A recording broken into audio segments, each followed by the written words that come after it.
Hey everyone, it's Helen from nudeanswers.com. It's amazing how still the lake is today. I'm out at Cuca Lake today, and I'm going to do a presentation on what Post-Fordism is. Are you ready? It's so exciting. It's great knowledge to know. It is. Because then you'll understand what type of economy we're currently in. So we're going to do a quick recap of what Fordism is. Fordism was a labor and manufacturing business model which businesses and small enterprises took on and modeled themselves against from the 1930s to the early 1970s. In the previous video, we saw the agglomeration of industry in particular locations, such as Detroit, which gave rise to overcrowding of cities and the buildup of slums around these industries. I gave the example of the agglomeration of the car industry in Detroit.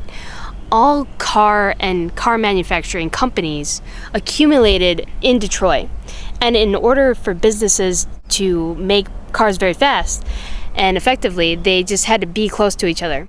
The next was the implementation of Henry Ford's assembly line to produce goods and finalize products more effectively.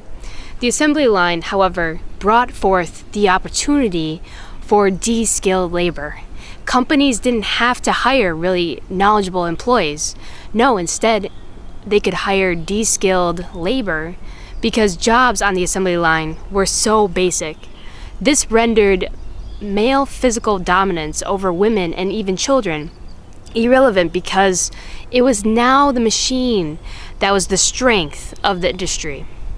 However, this huge machinery on the assembly line was fully dependent on oil to fuel its production. Lastly, businesses and governments wanted to create and enable a huge middle and working class population and have a little higher and lower class. They wanted this huge working and middle class population because this population meant a huge population could afford the same types of household and domesticated items. So factories could then produce the same good on the assembly line and always have a guarantee of this huge middle and working class sector. They always had a guaranteed customer. Now, we're going to shift and focus on Post-Fordism now, labor and manufacturing practices, and why this shift from Fordism to Post-Fordism occurred. By the 1970s, the Fordist business and labor practice model hit a crisis in America and Western European countries. This was caused for two main reasons.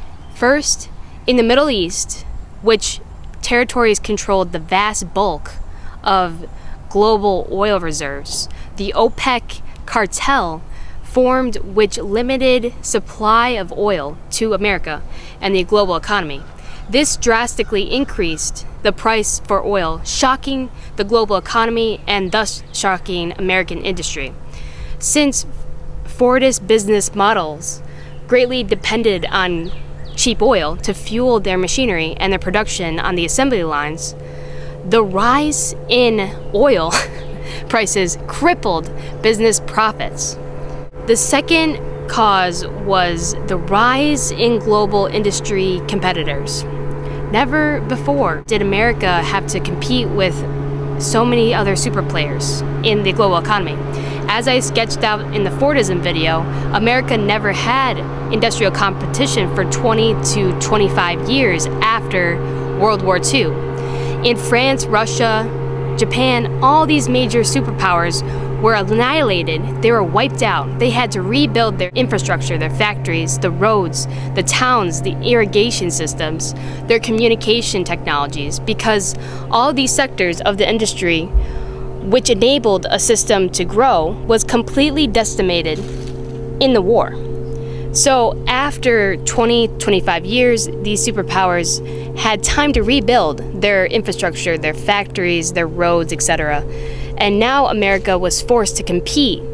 Never before did they have to do this. We see a shift in business, manufacturing, and labor practices occur because of these two major things, the oil supply cut, and the rise in the global economy. The main distinctions in Post-Fordism: first, it decreased overhead, meaning businesses couldn't afford their managers, so businesses got rid of a lot of overhead, or managers and supervisors, and this required employees to supervise themselves. Wow. Companies had to figure out ways to make employees supervise themselves. We see implementation of security cameras inside rooms and in a lot more random areas of factories and common areas. So this differs from Fordism, where the ratio of managers to workers were one manager to like every 10 workers. And in Post-Fordism, we now have lots of workers who self-supervise themselves. To keep costs and risks down, companies shifted from having tons of stock on hand and inventory on the books to very little inventory in the warehouses and on the books. Instead of accumulating lots of products, businesses took the model of having limited supply. If products sold, then they would order more. This allowed businesses to have fewer facilities and smaller facilities, and also limited risk in case consumers didn't buy. 3. Along with this, we see companies shifting their production practices as well.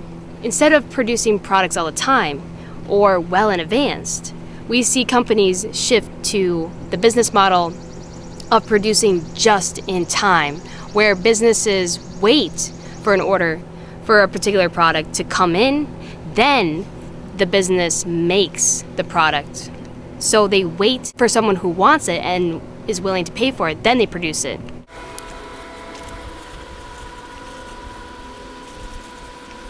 4. Since the global economy picked back up, workers who had stable jobs were not buying the goods they made anymore.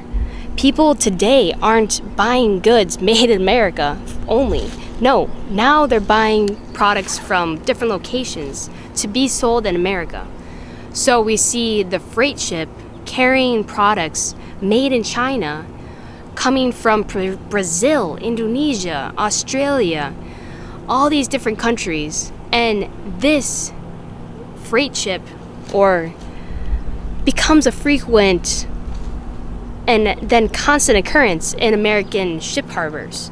So we see a break in the Fordist model, which fueled a nation's economy, and now money is going outside the nation as consumers are buying products not from America but from everywhere, because products are cheaper from different locations instead of just American industry solely. So in conclusion, Post-Fordism, the change of labor and manufacturing practices, is a reaction to the increase of global competition, which fractured America and nations' economies. And that was because of the change in consumer behavior. So I hope this helps. This is Helen from Nude Answers, and I hope that this really helped you guys.